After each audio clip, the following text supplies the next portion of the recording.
আমার খুব ভালো লাগছে একটা জিনিস দেখে। তো মানে আমাদের ওখানে একটা বৌদি বাড়িতে যাই আমি, তো ওখানে টিভি আছে বড়, ঠিক আছে, তাও না আমার আইডি দেখা যায় না, কিন্তু এইখানে এই বড় টিভিতে দেখা যাচ্ছে।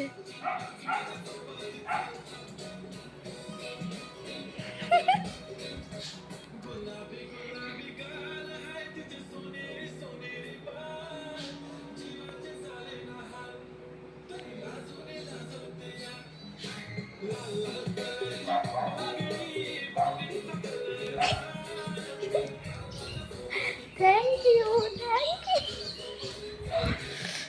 আমি তো ভাবতেও পারছি না টিভিতে আমার ভিডিও দেখা যাচ্ছে। এই দেখো, এটা হচ্ছে আমার আইডি, এটা হচ্ছে আমার আইডি। বন্ধু সাবস্ক্রাইব করে দে তো। লাইক করছে না কেউ? হ্যাঁ করেছে। লাইক আমার খুব আনন্দ লাগছে, মানে আলাদাই একটা ফিল, আমার খুব ভালো লাগছে।